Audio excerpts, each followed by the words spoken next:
So as you might know, Olivia and I have 6 kids. Our oldest is 17 and our youngest is 9. So we're well beyond the baby years, but I can remember those days well. And with every newborn, they begin very helpless. They are completely reliant upon mom and dad to do everything for them, down to, even putting food in their mouths.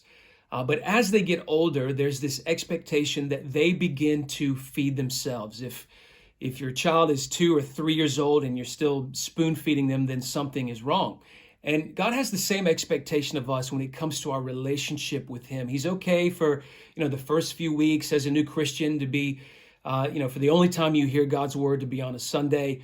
But He expects us to learn how to feed ourselves by setting aside time to meditate on His word, to spend time with Him, to hear His voice in our own times with Him. And in Joshua 1:8, it says that God says to Joshua, "This book of the law shall not depart from your mouth, but you shall meditate on it day and night, so that you'd be careful to do according to all that's written in it. For then you'll make your way prosperous, and then you'll have good success."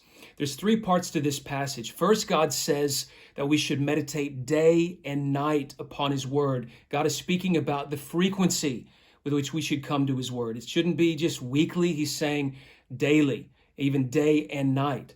Second, He clarifies what the goal of coming to the Bible is, that we would actually live it out, that we would be doers of His word, that we'd be obedient to the way He says to live.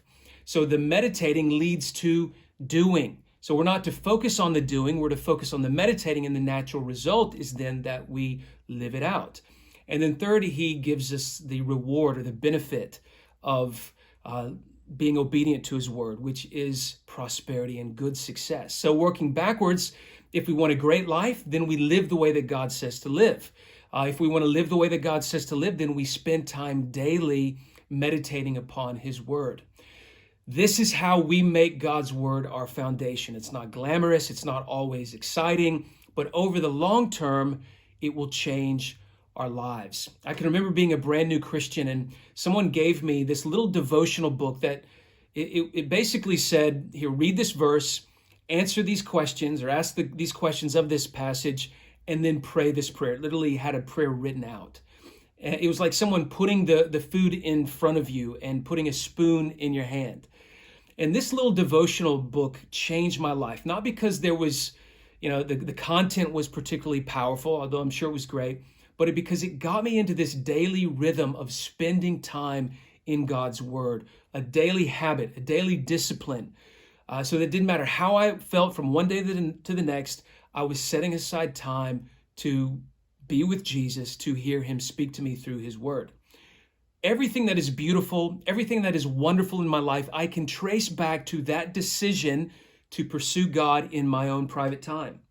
If we truly see God's word as our foundation, that it's worth building our life upon, then we will gladly do what He says, which is to meditate day and night upon His word.